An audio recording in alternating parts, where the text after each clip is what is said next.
Start करें। उस दिन हमने जो चीजें डिस्कस की थी वो जी सबको याद है? उसमें किसी किस्म का इश्यू, कोई क्यूरी है तो बताएं। हाँ जी, यूवर वेबसाइट क्लियर है वो सारा जो हमने इमेजेस का और टाइटल का डिस्कस किया था। अच्छा, आज हम चलते हैं अपने बुलेट्स के ऊपर।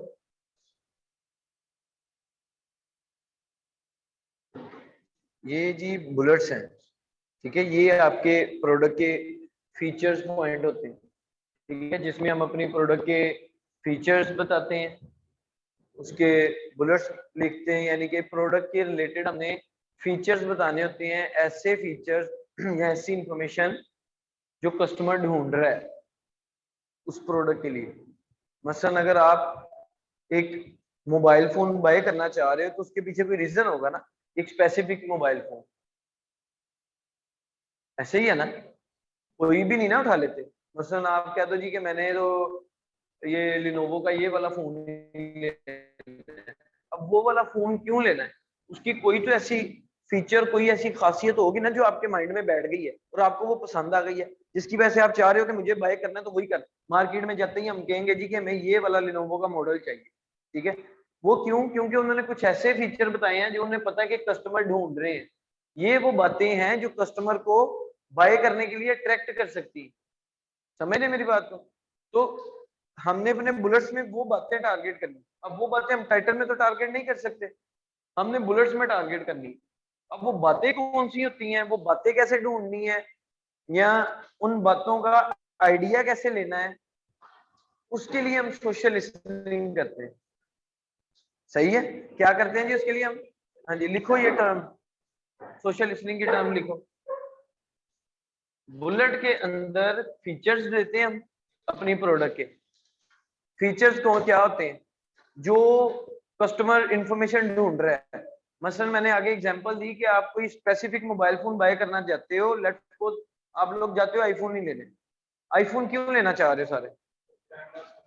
फीचर ही है ना उसका, कि उसका यार कैमरा बड़ा अच्छा है, उसमें पिक्चर बड़ी अच्छी आती है, उसकी क्वालिटी बड़ी अच्छी है, उसके अलावा भी उसके बड़े फीचर हैं, वो आम फोन से फास्ट है, उसका टच बड़ा स्मूथ है, ठीक है ना। आप एक दिन आईफोन यूज कर लें, अगले दिन आप एंड्रॉइड यूज करें, आपको बड़ा डिफरेंस नजर आएगा टच में, ठीक है। तो ये क्या है, उसके फीचर्स हैं।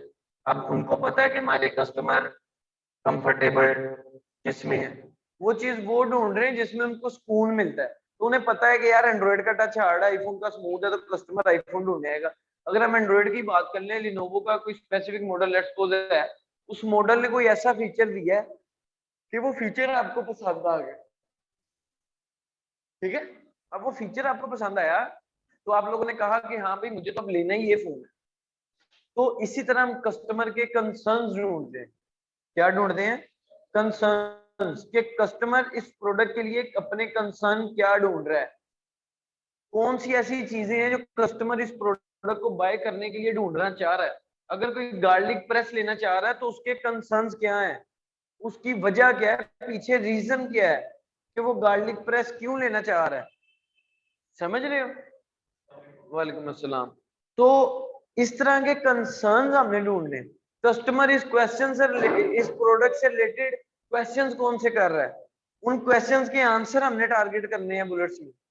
समझ आ रहे हैं बुलेट्स में हम कैसे, कौन सी बातें लिखनी है जो कस्टमर के कंसर्न है, और अल्टीमेटली वो कंसर्न हमारे प्रोडक्ट के फीचर्स होंगे। लेकिन कौन से फीचर्स?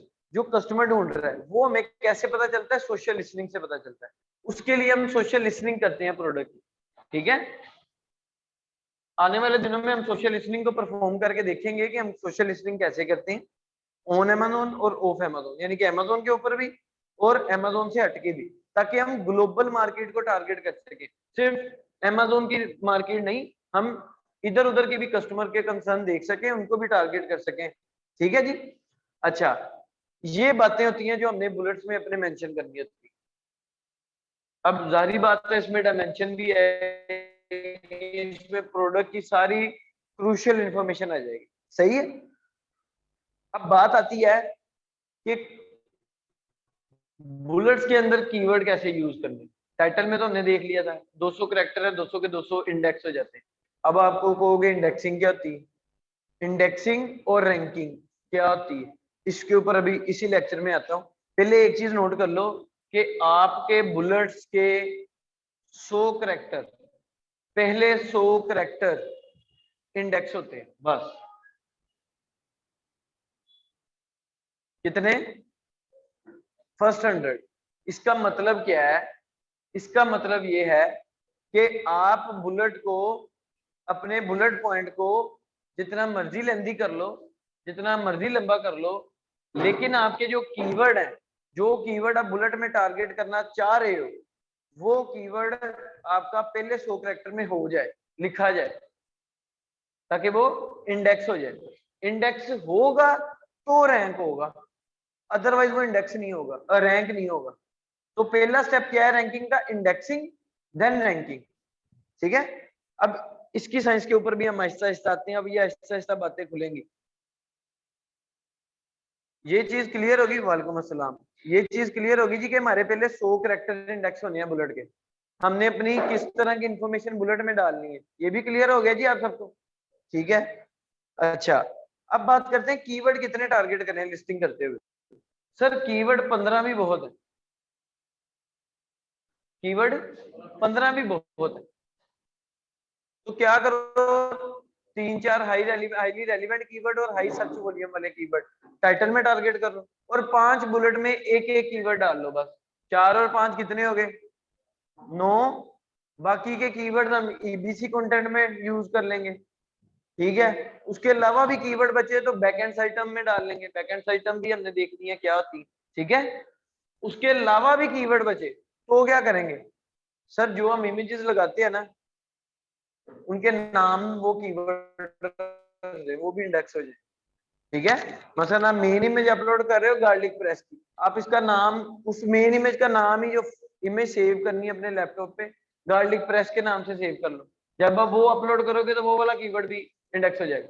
इसके अलावा जब आप ईबीसी इमेजेस लगाओगे ना, ईबीसी की इमेजेस नोट कंटेंट, ईबीसी की इमेजेस लगाओगे तो उस इमेजेस के पीछे वो आपको कीवर्ड की फील्ड देता है कि यहाँ पे भी कीवर्ड डाल लो, अगर डालने तो जो कीवर्ड बचेंगे हम वहां पे डाल लेंगे। कोई कीवर्ड हमने छोड़ना नहीं है जिसके ऊपर हमें इंडेक्स ना करने। कहाँ से? नहीं नहीं सर, कीवर्ड रिसर्च हम करेंगे कल परसों में। अभी तो सिर्फ मैं ओवरव्यू दे रहा हूँ ना कि हम लिस्टिंग कैसे बनाते हैं, कीवर्ड कैसे डालते हैं। बाद में कल हम कीवर्ड रिसर्च करेंगे और फिर हम उसकी जो सोशल लिसनिंग की मैं टर्म बार बार यूज करता हूँ वो परफॉर्म करेंगे कि हम सोशल लिसनिंग कैसे करते हैं, उसका फायदा क्या है। फिर एक दिन हम प्रोडक्ट को अपलोड करना देखेंगे कैसे अपलोड करते हैं, ठीक है जी। अच्छा मैं किधर था जी? अच्छा, मैंने आपको कहा था कि 5 बुलेट्स हैं, पहले 100 कैरेक्टर आपके इंडेक्स होने हैं, तो आपका कीवर्ड उन 100 कैरेक्टर में आ जाए। अब इससे तो हम सिर्फ एक कीवर्ड ही टारगेट कर सकेंगे, अगर हमने ज्यादा कीवर्ड टारगेट करने तो क्या करें? मैंने उस दिन बताया था इसका तरीका।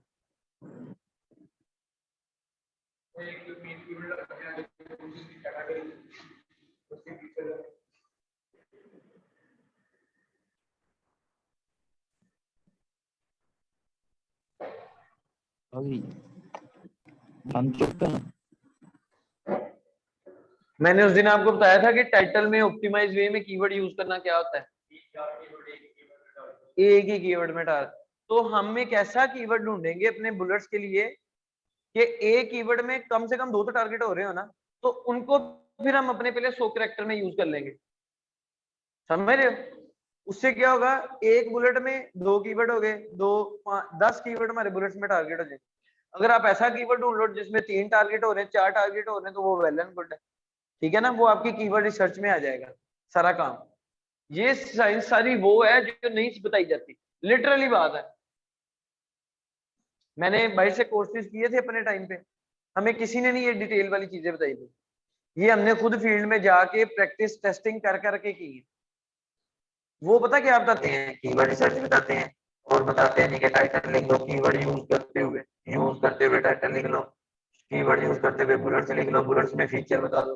अच्छा फीचर कौन से, वो कहते हैं अपने कंपेटिटर उठाओ, 3 से 4 टॉप के जो हैं उनके बुलेट्स पढ़ो और उनको रिफ्रेश करके लिख दो।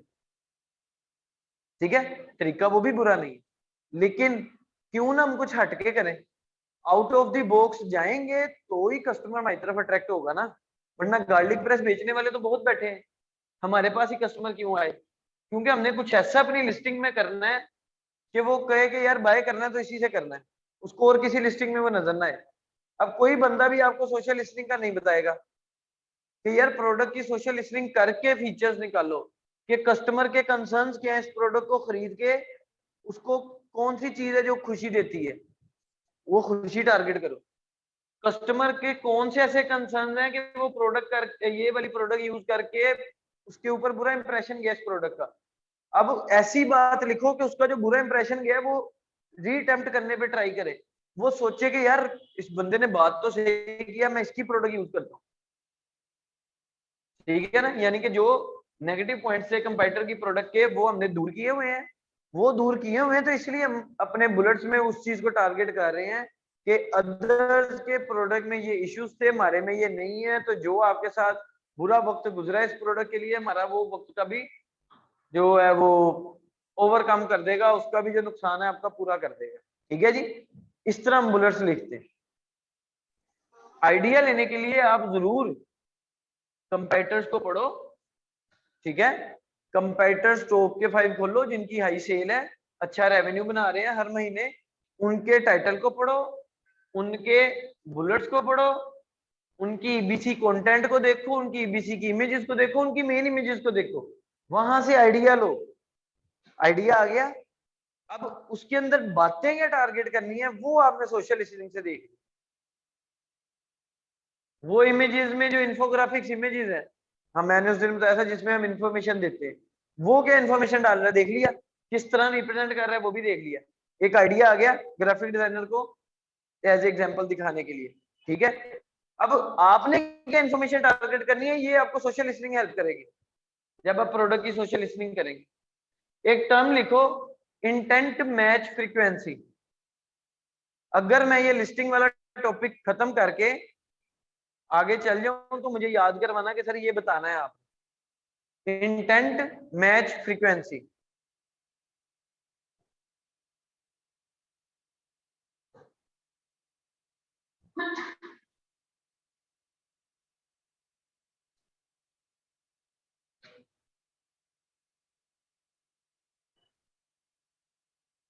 लिख लिया जी, अच्छा इसके अलावा और क्या रहता है जी हमारा, बुलेट की समझ आ गई। अब हम आते हैं ईबीसी के ऊपर, वही उधर ही आ रहा हूँ।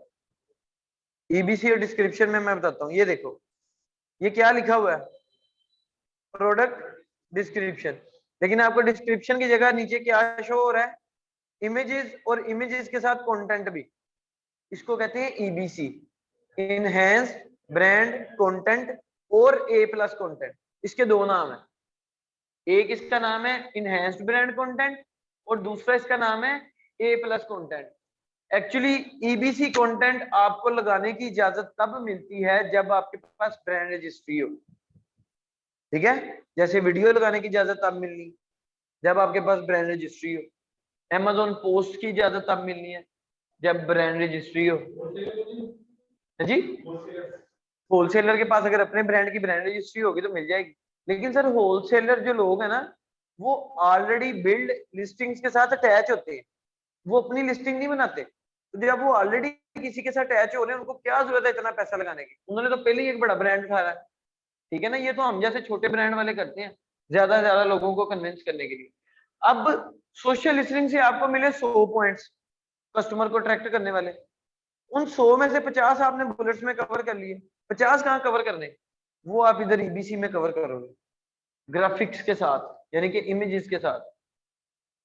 अब क्या होता है, जिनके पास ब्रांड रजिस्ट्री नहीं होती उनको प्रोडक्ट डिस्क्रिप्शन वाले सेक्शन में 2000 कैरेक्टर की जगह मिलती है कि आप प्लेन टेक्स्ट की फॉर्म में अपनी डिस्क्रिप्शन लिख लो, जो सिर्फ एक टेक्स्ट होगा।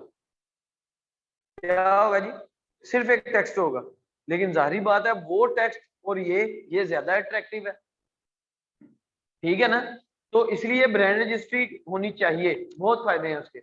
अभी रिसेंटली मेरे पास क्लाइंट आया, मैंने उसके साथ काम नहीं शुरू किया, मैंने कहा ब्रांड रजिस्ट्री करवा के आओ तब काम करें।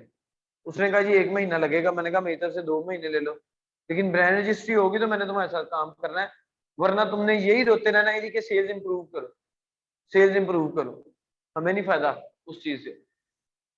अच्छा, अब ये ईबीसी कंटेंट है, ये आपने डिजाइन करवाना है। इसका तरीका क्या है, इसके प्री डिफाइंड मॉड्यूल्स पड़े हैं अमेज़न के ऊपर, प्री डिफाइंड टेम्पलेट्स पड़े हैं, ठीक है, वो ऑलरेडी टेम्पलेट अमेज़न पे पड़े हैं। आप एक टाइम पे 7 मॉड्यूल सिलेक्ट कर सकते हो बस, ठीक है। अब आपने क्या करना है, जोन से मॉड्यूल आपने लगाने हैं वो मॉड्यूल वहां से देख लें, वहां से डिसाइड कर लें कि मैंने पहले नंबर पे ये मॉड्यूल लगाना है, दूसरे पे ये, तीसरे पे ये, चौथा, पांचवा, छठवां, सातवां, सातों मॉड्यूल तैयार हो गए। अपने ग्राफिक डिजाइनर को दिखाओ कि भाई ये मॉड्यूल चाहिए, मसलन एक मॉड्यूल है, अभी ये कौन सा मॉड्यूल है जी, ये एक सिंपल इमेज मॉड्यूल है, ठीक है, यानी कि सिंपल इमेज वाला मॉड्यूल है, ये भी सिंपल इमेज लगी हुई है, ये भी सिंपल इमेज। अच्छा, अब इसमें क्रिएटिविटी क्या है, उसने कहा कि मैंने अपना डिजाइन बनाना है, मैंने अमेज़न के टेम्पलेट नहीं उठाने। मतलब अमेज़न का टेम्पलेट है, इमेज के ऊपर ब्लैक कलर का एक बॉक्स आ रहा है छोटा सा, और उसके अंदर टेक्स्ट आ रहा है। आप चाहो तो आपका ग्राफिक डिजाइनर भी ये बना सकता है, लेकिन अगर आपके पास सिर्फ इमेज पड़ी है, आप अमेज़न से वो वाला टेम्पलेट सेलेक्ट करो। अमेज़न ने कहना है बैकग्राउंड इमेज दो, बैकग्राउंड इमेज अपनी वाली दो, और वो जो टेक्स्ट है उसकी जगह उधर कीबोर्ड से टेक्स्ट टाइप कर दो। जब आप उसे पब्लिश करोगे तो वो सामने उसी टेक्स्ट फॉर्म में आ रहा होगा जिसमें मैंने आपको बताया, ठीक है। अब आपके पास वो जो मॉड्यूल अवेलेबल है वो भी यूज कर सकते हो। अगर आप अपना मॉड्यूल कोई स्पेसिफिक बनाया है तो कोई मसला नहीं, आप सिंपल इमेज वाला टेम्पलेट उठाओ और वो पूरी की पूरी इमेज ग्राफिक डिजाइनर से डिजाइन करवा लो और वो इमेज अपलोड कर दो जैसे इसने की है। ये पूरी की पूरी इमेज है, इस तरह का कोई टेम्पलेट नहीं कि आप इमेज लगाओ और यहाँ पे इतना बड़ा टेक्स्ट लिख लो, कोई टेम्पलेट नहीं है। तो उसने इमेज के अंदर ही ये टेक्स्ट लिखवाया ग्राफिक डिजाइनर से और सिंपल इमेज वाला टेम्पलेट उठा के अपलोड करवा दो, ठीक है।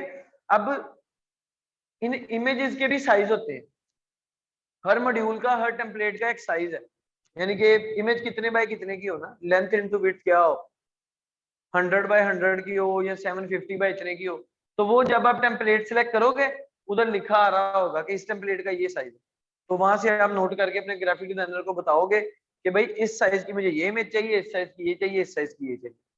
क्लियर है जी। ईबीसी कंटेंट और प्रोडक्ट डिस्क्रिप्शन में डिफरेंस पता लग गया कि वो एक प्लेन टेक्स्ट होना है और इसमें आप ग्राफिकली कंटेंट भी दे सकते हो और उसके लिए इमेजेस भी दे सकते हो, आपके ऊपर डिपेंड करता है, ठीक है। अब ईबीसी का आइडिया हम कैसे लिखते हैं, सिंपल, टॉप के वही सेलर्स देखते हैं कि उन्होंने ईबीसी किस तरह की लगाई है, हम उससे ज्यादा अट्रैक्टिव बनाने की कोशिश करते हैं। और बातें क्या टारगेट करनी है वो हमने सोशल लिसनिंग में देखनी, वो तो मेरी जिद थी सोशल लिसनिंग पे, ठीक है ना, कि वो हमें सोशल लिसनिंग हमें रिसर्च बताएगी कि हमने किन बातों को टारगेट करना है और जिन बातों को टारगेट करना है उसी से रिलेटेड उसकी बैकग्राउंड की इमेज होनी चाहिए। या अगर वो कंटेंट आप नीचे लिख रहे हैं तो ऊपर जो इमेज है वो उसी से रिलेटेड होनी चाहिए जो आप बता रहे हैं। मसलन आप बता रहे हैं कि ये इजी टू यूज है या इजी टू क्लीन है या इजी टू वॉश है, आप बता रहे हैं कि ये प्रोडक्ट को वॉश करना बहुत इजी, तो मेरे ख्याल से या मेरी प्रैक्टिस अच्छी यही है, मेरा एक्सपीरियंस भी यही है कि इस गार्लिक प्रेस को वॉश करते हुए की इमेज आए और वो लगा के मैं बताऊं कि ये इजी टू यूज, समझ रहे हो ना। तो वो इमेज बतानी है जो इमेज का जो बात हम टारगेट करने जा रहे हैं उसी बात से रिलेटेड इमेज बनी हो आप, ये ज्यादा अच्छी प्रैक्टिस है। क्लियर हो गया जी। अब बात करते हैं जरा प्लेन टेक्स्ट के ऊपर। जो प्रोडक्ट डिस्क्रिप्शन में प्लेन टेक्स्ट आता है उसमें तो आप सारे कंसर्न टेक्सचुअल फॉर्म में लिख सकते हो अप टू 2000 कैरेक्टर तक, अभी मैंने आपको बताया कि अगर कीवर्ड डालने की जगह खत्म हो जाए, क्योंकि हमने कीवर्ड स्टफिंग भी नहीं करनी, लेकिन आपको 6 माह बाद और कीवर्ड मिले, कीवर्ड बढ़ सकते हैं सर, टाइम टू टाइम बढ़ भी सकते हैं, कम भी हो सकते हैं। तो कीवर्ड रिसर्च जो मैं आपको सिखाऊंगा, वो आप लोगों को चाहिए कि महीने में एक आध दफा लाजमी परफॉर्म करें और उसे पिछले के साथ कंपेयर करें कि कोई नया कीवर्ड आया है, क्योंकि हो सकता है कोई मार्केट में नया कीवर्ड आ गया हो, या जिन कीवर्ड ऐसा भी होता है कि जो कीवर्ड आपके इस महीने अच्छे सर्च वॉल्यूम के हैं, अगले महीने उनका सर्च वॉल्यूम गिर जाए, और जिनका लो तो उनका बढ़ जाता है, ये भी पॉसिबिलिटी है। अप्स एंड डाउन कीवर्ड में आते रहते हैं, न्यू कीवर्ड आ जाते हैं, पुराने खत्म हो जाते हैं, ये भी चलता रहता है जी। अमेजोन की लिस्टिंग, हाँ जी जब मर्जी चेंज करें, दूसरे दिन तीसरे दिन जब मर्जी चेंज करें, लेकिन फिर इंडेक्सिंग पे टाइम लगेगा। इंडेक्सिंग क्या है ये भी मैंने बताना है, अभी आज के लेक्चर में हम इसके ऊपर आते हैं, अभी सिर्फ आप वो चीजें समझे। तो हर महीने आप लोगों को चाहिए एक कीवर्ड रिसर्च की, अगले महीने दूसरी की, और पीछे के साथ उसको कंपेयर किया, ताकि आपको पता चले कि कीवर्ड कोई नए आए हैं और मैंने तो वो टारगेट ही नहीं किए, अब क्या करें। अच्छा, अगर पिछले कीवर्ड डाउन हो गए तो पिछले की जगह वो डाल दो, लेकिन अगर पिछले भी अपनी जगह पे हैं, नए कीवर्ड भी उसी जगह पे आ गए, अब किसको ऊपर लेके चले। क्योंकि ऑनलाइन बिजनेस में अगर आप लोग चाहते हैं ना स्केलिंग करना, एक टाइम के बाद बिजनेस स्केल करना पड़ता है। मसलन आपको डेली के 10 ऑर्डर आने लग गए, यार अब 10 से आगे नहीं जाना, 20 ऑर्डर करने हैं, 30 करने हैं, 50, डेली के 500,000 करने हैं। चलो, एक तो स्केलिंग का तरीका आ गया, फेसबुक से ट्रैफिक ले आओ, गूगल एड से ट्रैफिक ले आओ, अपनी वेबसाइट प्राइवेट बना के उसकी एसईओ करके ट्रैफिक ले आओ। अच्छा, पिंटरेस्ट से ले आओ, इंस्टाग्राम से, यूट्यूब से, टिकटॉक से आगे। फिर सर फिर कीवर्ड्स, आपके कीवर्ड स्केलिंग देते हैं आपको, कस्टमर ने तो कीवर्ड के ऊपर ही आना है ना सर्च करने, हमने वही तो कीवर्ड ढूंढने कि कस्टमर किन कीवर्ड्स को लिखता है इस प्रोडक्ट को ढूंढने के लिए, ताकि वो कीवर्ड हम अपनी लिस्टिंग में ऐड करें, ताकि वो सर्च करे, एल्गोरिथम हमारी लिस्टिंग के साथ मैच करे और हमें शो करा दें। ठीक है ना। अब पुराने कीवर्ड हमारे ऑलरेडी पड़े थे, नए कीवर्ड भी उसी जगह पे आ गए, अब किसको स्विच करें किसको बदलें, क्या करें। बुलेट्स में हमने कीवर्ड यूज कर लिए, बैकएंड साइटम पे कीवर्ड यूज कर लिए, ये जो ईबीसी इमेजेस लगती हैं इसके पीछे 100 कैरेक्टर के कीवर्ड आप डाल सकते हो, हमने वो भी यूज कर लिए, टाइटल भी यूज कर लिया। अब कीवर्ड कहां डालें, ये सिनेरियो मैं बताने जा रहा हूं सिर्फ ईबीसी वालों के लिए, जिनके पास ईबीसी है। कहां पे यूज करें, कोई आइडिया, कोई आइडिया नहीं। अच्छा, प्रोडक्ट डिस्क्रिप्शन के कितने कैरेक्टर हैं जी, 2000 कैरेक्टर। आपने प्रोडक्ट डिस्क्रिप्शन लिखी हुई है, वो शो हो रही है, आपको ब्रांड रजिस्ट्री मिली, जैसे ही ब्रांड रजिस्ट्री आपने बनाई, ब्रांड रजिस्ट्री मिली, आपने ईबीसी कंटेंट बनाया, ईबीसी बना के आपने पब्लिश किया, तो इस प्रोडक्ट डिस्क्रिप्शन के ऊपर ईबीसी आ जाता है, लिखा हुआ प्रोडक्ट डिस्क्रिप्शन ही है, लेकिन शो क्या कर रहा है, वो ईबीसी कंटेंट। तो इस बंदे ने जो स्टार्ट में डिस्क्रिप्शन लिखी थी वो कहां गई, छोड़ दो, पहले दिन से ये ब्रांड रजिस्ट्री लेके आया है, इसने प्रोडक्ट डिस्क्रिप्शन लिखी ही नहीं, इसने पहले दिन से आगे ईबीसी लगा दी, तो इसके पास भी तो वो 2000 कैरेक्टर की जगह है ना। अब वो 2000 कैरेक्टर के 2000 कैरेक्टर इंडेक्स होते हैं अमेज़न के ऊपर, तो हम उसको क्यों मिस करें, बेशक हमारी ईबीसी आ गई, उसके अंदर हम कीवर्ड स्टफ कर देंगे, कीवर्ड स्टफ करेंगे। मैंने क्या बताया पहले, उस दिन मैंने कहा था हम स्टफिंग नहीं करेंगे, स्टफिंग उसमें नहीं करनी जो डिटेल पेज पे नजर आ रहा है, जो बैकएंड पे है उसके ऊपर स्टफिंग करो, वो तो हमारे लिए एक्स्ट्रा है, पावर प्लस पॉइंट मार्केट का जूस लेने के लिए। ठीक है ना, क्योंकि हमारे पास एज क्या है कि वो प्रोडक्ट डिस्क्रिप्शन किसी को शो नहीं होनी, कीवर्ड स्टफिंग हम क्यों नहीं करते कि बंदा आगे कीवर्ड कीवर्ड कीवर्ड पढ़ी जाएगा, उसको समझ नहीं आएगी हम बेच क्या रहे हैं। तभी तो मैंने कहा था एक सेंसिबल स्टेटमेंट या सेंटेंस बने कि पढ़ने वाले को पता चले कि ये कहना क्या चाह रहे हैं। जब कीवर्ड कीवर्ड कीवर्ड ही होगा, उसको समझ नहीं आएगी ये क्या कह रहा है, उसके लिए तो हम गूंगे हो जाएंगे कि यार करी जा रहा है बस। तो वो 2000 कैरेक्टर क्योंकि बैकएंड पे पड़े होंगे, किसी को शो नहीं हो रहे होंगे, उसके ऊपर ईबीसी लगी होगी, तो उस 2000 कैरेक्टर में हम अपने कीवर्ड स्टफ कर दें ताकि वो कीवर्ड भी हमारे इंडेक्स हो जाए। क्वेश्चन लिखो कि इंडेक्सिंग कैसे चेक करनी है किसी कीवर्ड की, कि एक स्पेसिफिक कीवर्ड हमारा इंडेक्स हो गया है कि नहीं हुआ, ये कैसे चेक करना है। ये भी अगर मैं ना बताऊं तो मुझे याद करवा देना, ठीक है। हाँ जी भाई, यहां तक अगर किसी को कुछ समझ नहीं आया, कोई टेंशन कोई क्यूरी है तो अभी पूछ लो। हाँ जी, 7 मॉड्यूल है बताया तो है, 7 मॉड्यूल है ना, तो आप वो मॉड्यूल्स देखना, आप 7 मॉड्यूल्स लगाओगे, उस 7 मॉड्यूल्स के अंदर कितनी कितनी इमेजेस लग सकती हैं वो आपको अमेज़न बताएगा। मसलन वो आपको मॉड्यूल दिखा रहा होगा एक डमी पिक्चर लगा के, अगर उस मॉड्यूल में 2 इमेजेस आ रही तो समझ जाओ 2 उस मॉड्यूल में, अगर वही वाला मॉड्यूल 7 दफा रिपीट कर दो तो कितनी इमेजेस होगी, 14। तो इस तरह वो आपको मॉड्यूल देख के समझ आ जाएगी। हाँ जी, यहाँ तक क्लियर है जी सबको? सर क्लियर है?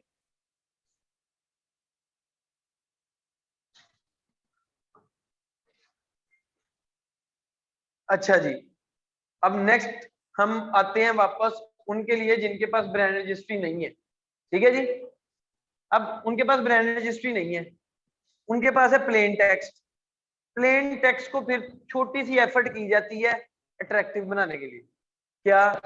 बोल्ड कर दो, फॉन्ट बड़ा कर दो, इटैलिक साइज कर दो, वो जो हम एमएस वर्ड के ऊपर डॉक्यूमेंटेशन करते हुए डिफरेंट चीजें लगाते हैं ना वो। लेकिन जी जी, मैं वही प्लान लगाऊं, लेकिन अमेज़न हमें ये ऑप्शन नहीं देता।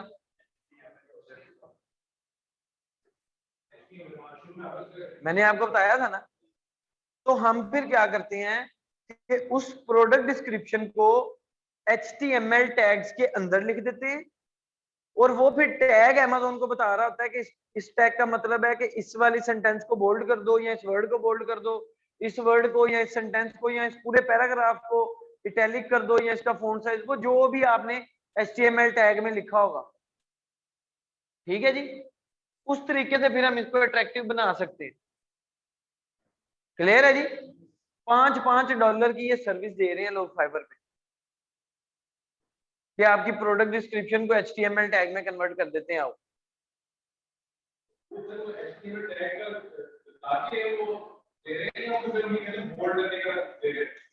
नहीं नहीं, वो फिर मतलब मैं हूं ना, मैं आपके पास आया कि मुझे जी अपनी डिस्क्रिप्शन को HTML में करना है, ठीक है।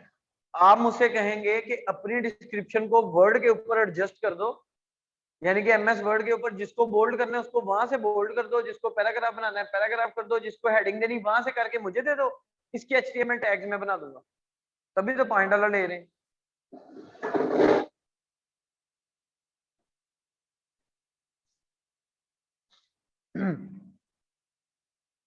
और आप लोग भी आज ही जाके इसकी गिग बना लो यार, एंटर तो करो फ्रीलांसिंग में। मुझे समझ नहीं आ रही कर क्या रहे हो यार आप लोग। अभी मुझे कल 4 स्टार रिव्यू मिला, मेरा अकाउंट का सारे का बेड़ा करके हो गया सर। 4 स्टार रिव्यू आ गया, बाकी सारे 5 स्टार थे अब तक। ये पहला ही मेरे पास 4 स्टार नहीं, सॉरी 2.7 स्टार। लिस्टिंग करनी थी, टाइटल और बुलेट्स डिस्क्रिप्शन ये लिखने थे, साथ में बैकएंड आइटम देनी थी बना के।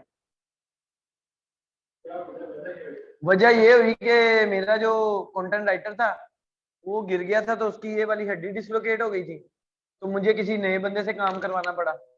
और मैं इतना बिजी था कल कल भी और परसों भी कि मैं रिव्यू नहीं कर सका कि उसने लिखा क्या है, क्योंकि डेडलाइन गुजर रही थी। वो अल्लाह के बंदे ने आगे ऑर्डर प्लेस कर दिया मुझे वीकेंड पे, और डायरेक्ट ऑर्डर प्लेस किया, कोई चिटचैट नहीं की। फाइवर पे बड़े लोग ऐसे आते हैं, डायरेक्ट ऑर्डर प्लेस करते हैं। उसने ना मुझे कोई इन्फॉर्मेशन दी, कुछ भी नहीं, डायरेक्ट ऑर्डर प्लेस कर दिया। मुझे बस बता दिया कि ये मेरी प्रोडक्ट है, ये एसएन है, ये मेरा कंपेटिटर है, मुझे इसकी लिस्टिंग कर दो।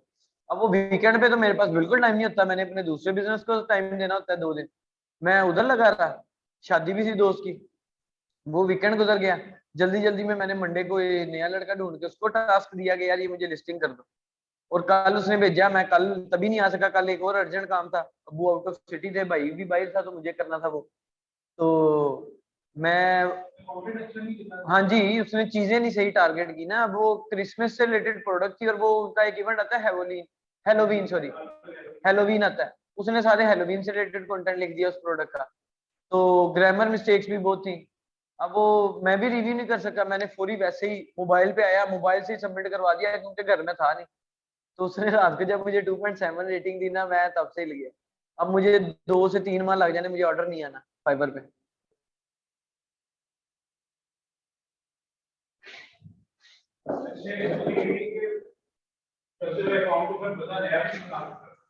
सर अब जाहिर बात है, ये मेरा 1.5 साल पुराना अकाउंट है। मैं न्यू बना के कैसे लेवल 1 का सेलर हूँ मैं फाइवर पे। अभी मैं फाइवर पे टाइम नहीं देता, कोई आ जाए तो आ जाए, वरना मैं फाइवर नहीं। मैं आजकल फ्रीलांसिंग का प्लेटफॉर्म एक ही है, लिंक्डइन। लिंक्डइन मैंने आपको लास्ट टाइम भी कहा था कि आप सब लोग अपनी लिंक्डइन के ऊपर प्रोफाइल्स बनाओ। बहुत अच्छा वो फ्यूचर का फ्रीलांसिंग प्लेटफॉर्म है। कंपनीज आपको अप्रोच करती हैं, आपको खुद कहीं नहीं जाना पड़ता। और इवन के अगर आपने भी खुद अप्रोच करना है कंपनी को, तो उधर इतने बड़े बड़े ब्रांड बैठे हैं जिनकी जॉब्स सेक्शन में जॉब्स ओपन जॉब्स नजर आती है, उनको सीनियर सेंड करते जाओ। ये जर्मन वाले जिनके साथ मैं जर्मन में कॉन्ट्रैक्ट हुआ है 2-2.5 माह पहले, ये मुझे लिंक्डइन से ही मिले। इससे अच्छा ना उधर कोई पैसा लगना है आपका, ना कुछ हो रहा है, लगे फाइबर अब पे पैसे लगने। किसकी? नहीं नहीं, लिंक पेमेंट सर, लिंक्डइन पे पेमेंट नहीं होती। लिंक्डइन पे तो आपकी जॉब होती है, जॉब होती है आपकी। क्लाइंट आता है, कंपनीज मिलती हैं उधर आपको। उधर सिंगल यूजर क्लाइंट बहुत कम मिलता है। मसलन मैं एक बंदा हूं ना, मुझे एक क्लाइंट आगे के मेरे लिए काम करो, उधर ये चीज कम है। उधर कंपनीज आती हैं मल्टीनेशनल। अब मैं जिस जर्मन की कंपनी के साथ काम कर रहा हूँ वो मेरा क्लाइंट नहीं है, वो एक मल्टीनेशनल कंपनी है जिसके पास क्लाइंट्स हैं। मैं अकेला बंदा 5 ब्रांड संभाल रहा हूँ उस कंपनी के, और वो पांचों ब्रांड्स की लिस्टिंग्स सैकड़ों में है। इतनी प्रोडक्ट्स हैं। एक ब्रांड की यूएसए में 110 प्रोडक्ट्स हैं। अब वही 110 प्रोडक्ट यूके में भी है, वही Germany, France, Italy, Spain, Europe में भी है। तो ये 7 की 7 मार्केट एक ब्रांड के लिए मैं अकेला संभाल रहा हूँ। मेरे पास इस तरह के 5 ब्रांड है इस कंपनी में। मैं तभी तो यहाँ से फौरन भागता हूँ, मेरे पास 1 मिनट का टाइम नहीं होता, जितने टास्क पेंडिंग में पड़े होते डेली करने के लिए। तो ये मुझे कहाँ से मिली? लिंक्डइन से मिली। लेकिन इस कंपनी के साथ काम करके एक्सपोजर बढ़ा रहा है। इंडिविजुअल बंदा उतना ही कर सकता है जितना उसने सीखा है। फिर अगर कोई नई चीज आएगी वो सीनियर से अप्रोच करेगा, फिर वो सीखेगा। लेकिन इस कंपनी में मुझे सीनियर से अप्रोच नहीं करना पड़ता, क्योंकि इसी कंपनी में जो ऊपर वाले बैठे हैं मैं उनसे डिस्कस कर लेता हूँ। वो मुझे कुछ चीजें ऐसे बताते जो मुझे भी नहीं पता, लेकिन कुछ चीजें मैं भी उन्हें ऐसी बताता हूँ जो उन्हें नहीं पता। मेरा ऊपर जो ब्रांड मैनेजर है वो 70% चीजें मुझसे सीख रहा है, लेकिन वो ब्रांड मैनेजर है, मैं सेलर सेंटर स्पेशलिस्ट हूँ। वो ब्रांड मैनेजर इसलिए है क्योंकि वो जर्मन का है, गोरा है, नेशनल है, वो फिजिकली उधर ऑफिस में अवेलेबल है, हम रिमोटली हैं।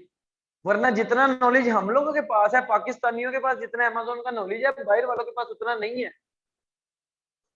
और वो ब्रांड मैनेजर है, और मैं ये सुन के हैरान रह गया उसके मुंह से कि वो मुझे कह रहा है कि यार मुझे बताना तुमने ये सप्रेस लिस्टिंग्स को एक्टिव कैसे किया। सप्रेस, उसने मुझे 10 लिस्टिंग दी कि ये सप्रेस एक्टिव कर लोगे। मैंने नहीं रिप्लाई किया। 2 मिनट बाद मैंने कहा जाके देखो, वो एक्टिव थी।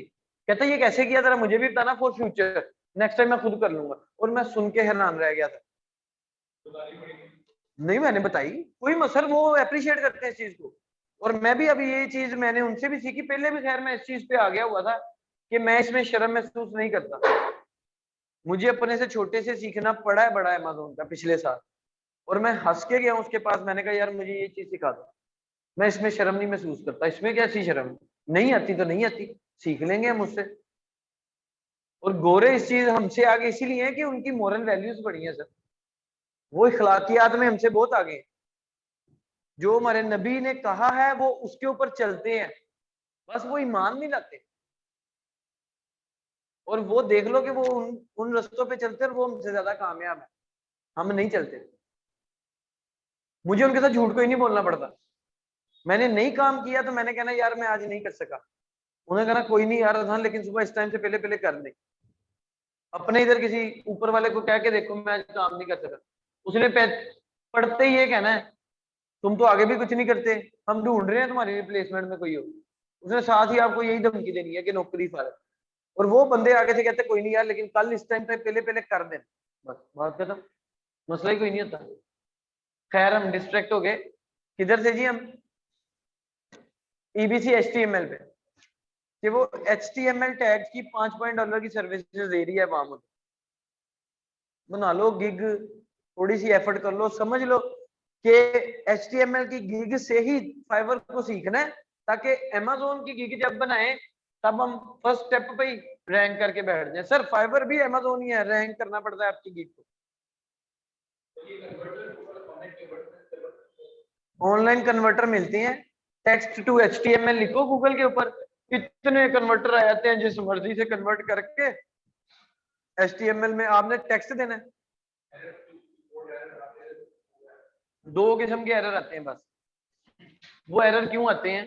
क्योंकि कुछ कन्वर्टर हैं जो कि HTML5 पे शिफ्ट हो गए, कुछ कन्वर्टर अभी भी HTML वाले, अब हमें पता नहीं चलता। HTML5 में ना कुछ टैग्स को चेंज कर दिया गया था। मसलन बोल्ड का टैग जो था ना, वो था बी, सिंपल बी लिखते थे, बी लिखा, उसके आगे वर्ड या सेंटेंस लिख दिया, और बी को स्लैश लगा के दोबारा बी लिखा, इसका मतलब बी को क्लोज कर दिया।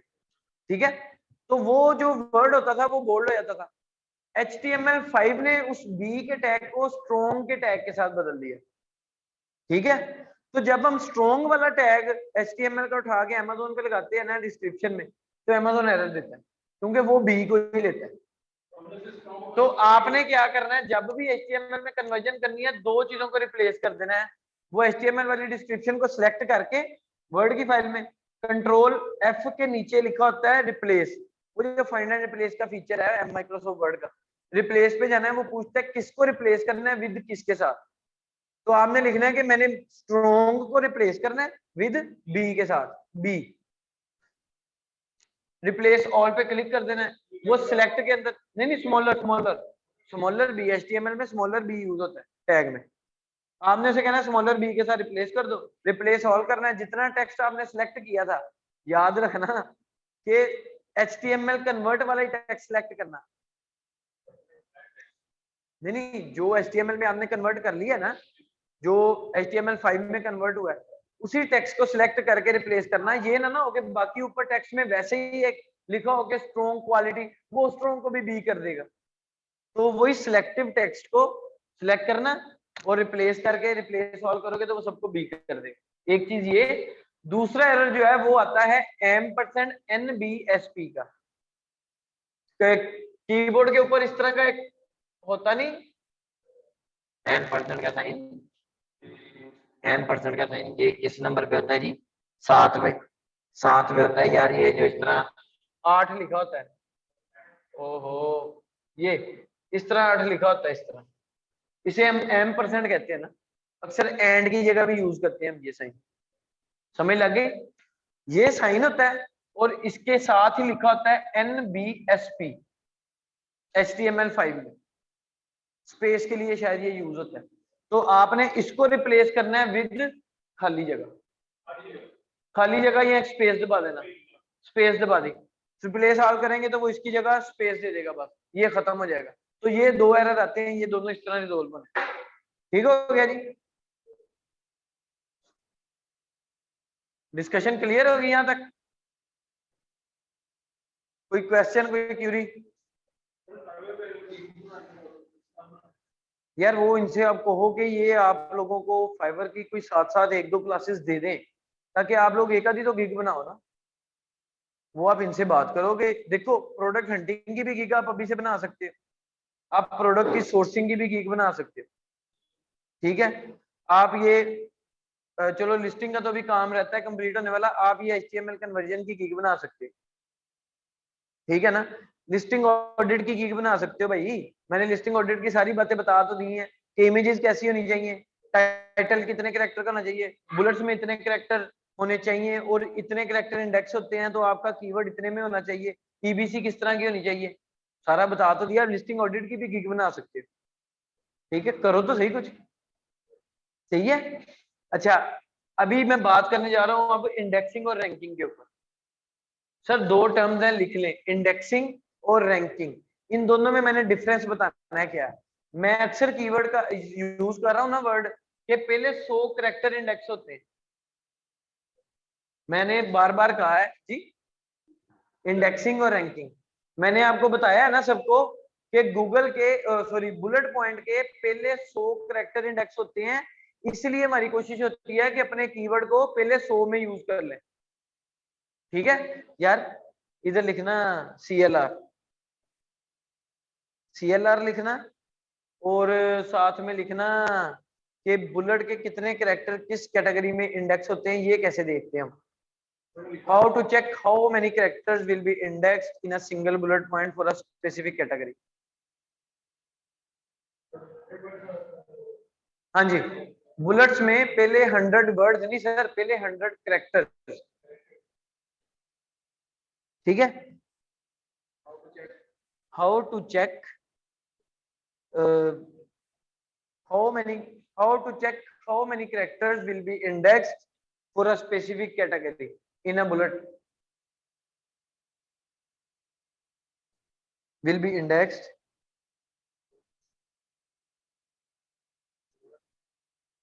हाँ बस इस याद रहने के लिए लिख लो ना, फिर मैं बता दूंगा। ठीक है, अच्छा अब मैं टाइटल आपके 200 कैरेक्टर इंडेक्स हो जाते हैं, मैंने बताया बुलेट के 100 कैरेक्टर इंडेक्स होते हैं। अब बुलेट की लेंथ कितनी होनी चाहिए, और हर कैटेगरी में ये इंडेक्सिंग के कैरेक्टर वेरी कर सकते हैं बुलेट के, ये हम कैसे कंफर्म करेंगे, CLR से। CLR stands for category listing report. ठीक है, इसके ऊपर भी हम बात करेंगे, मैंने इसलिए तुमसे लिखवा लिया CLR। ठीक है, अभी आप लोग सुने इंडेक्सिंग और रैंकिंग में क्या फर्क है, क्योंकि मैं बार बार क्या वर्ड यूज कर रहा हूँ कि कीवर्ड इंडेक्स हो गए, इमेजेस इंडेक्स होगी, आपकी इमेजेस भी इंडेक्स होती है। बैकएंड के ऊपर जो आपने डाटा फिल करना है कि इस प्रोडक्ट की कलर क्या है, इस प्रोडक्ट की क्वालिटी क्या है, इसका मैन्युफैक्चरर कौन है, अमेज़न पूछता है, ये सारी बातें, ब्रांड नेम क्या है इस प्रोडक्ट का, वो सारा डाटा भी इंडेक्स होता है। इंडेक्स का मतलब अब क्या है, इंडेक्स का मतलब ये है कि जो जो चीज आपकी इंडेक्स होगी अमेज़न के ऊपर वो सर्चेबल होगी, अदरवाइज वो सर्चेबल नहीं है। अगर आपकी इमेजेस इंडेक्स होंगी, आपका कीवर्ड इंडेक्स हो गए, आपका डाटा सारा बैकएंड के ऊपर इंडेक्स होगा, तब ही वो सर्चेबल है, अदरवाइज वो सर्चेबल नहीं है। समझ आई? मतलब दोबारा से सुन लें दूसरे अल्फाज में कि अगर गार्लिक प्रेस का कीवर्ड इंडेक्स हुआ है तब भी कस्टमर सर्च करेगा तो हमारी लिस्टिंग रिजल्ट में आने के काबिल है, अदरवाइज वो रिजल्ट में नहीं आएगी। समझ आई? और रैंक करने के लिए हमें इंडेक्स होना जरूरी होता है। रैंकिंग का मतलब क्या है कि हमें अपनी लिस्टिंग को उस स्पेसिफिक कीवर्ड के ऊपर लोअर पोजीशन से अपर पोजीशन पे लेके आना है, लेकिन वो कीवर्ड पहले इंडेक्स होगा, यानी कि वो सर्चेबल होगा, उसके बाद जाके वो रैंकेबल बनेगा।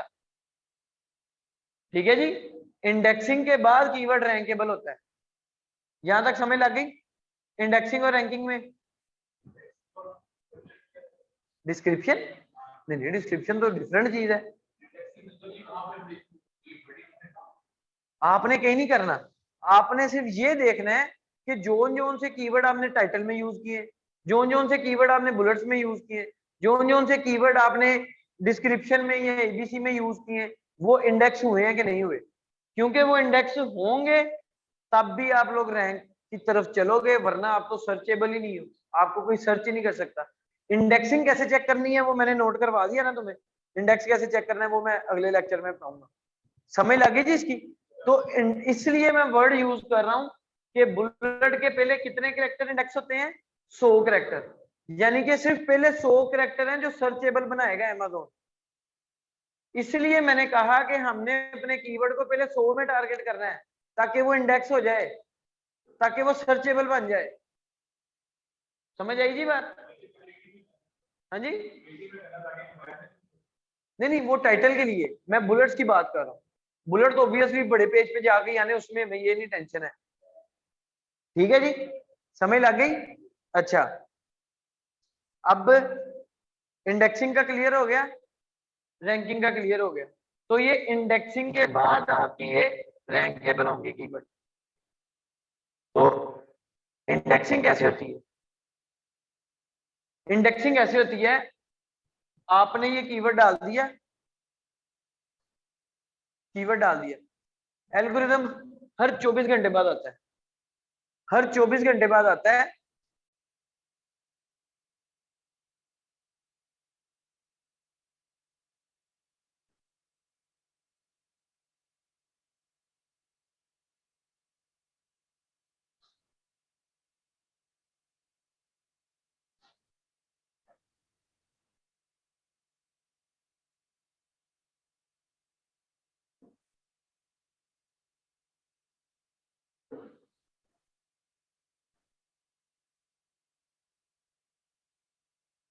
अच्छा जी, एल्गोरिदम हर 24 घंटे बाद आता है और वो क्रॉलिंग करता है, आपकी लिस्टिंग की।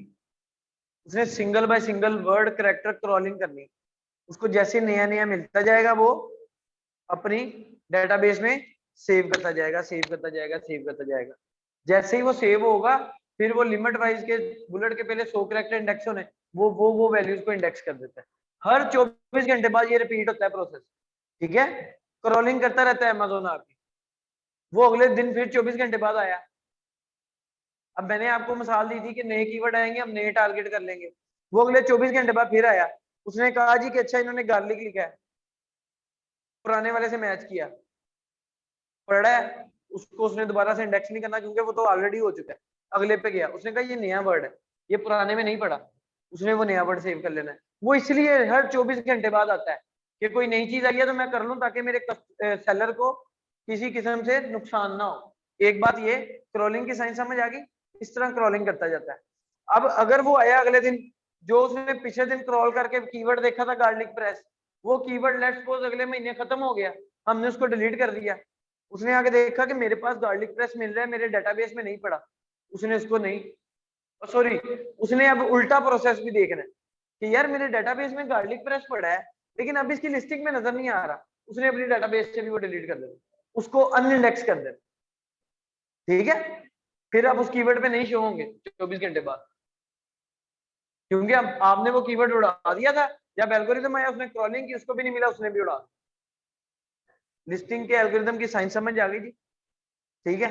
अब बाकी चीजें कल डिस्कस करें।